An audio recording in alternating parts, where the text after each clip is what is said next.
Najua ninazungumza jambo nalolijua, na tukiingizwa kwenye mashindano ya mtu aliyewahi kutamkiwa maneno mabaya, bila shaka mimi nitashinda kidedea.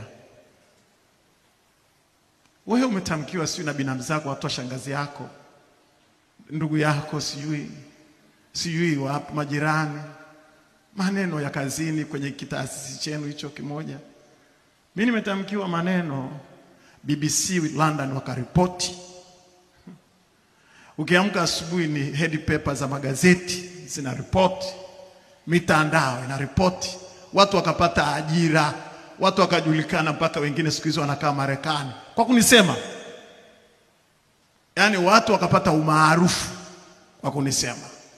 Siku kadha wa kadha, usiku na mchana, ukiamka unakutana na mtandao Kimaro, Mchungaji Kimaro,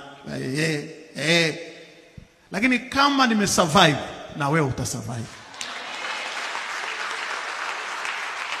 Kama nimebakia, na wewe utabakia. Sema amina.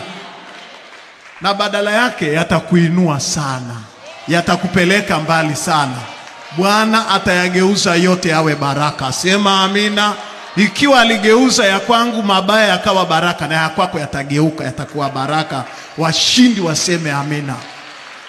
Unajua ni vigumu sana kuzungumza theory, yani kuzungumza kama nadharia, lakini nataka nikuambie tunazungumza jambo tunalo lifahamu, na namna ambavyo Mungu alitupigania. Sasa kama Mungu alitupigania akatuvusha, sina mashaka na wewe utavuka. Sina mashaka na wewe utavuka.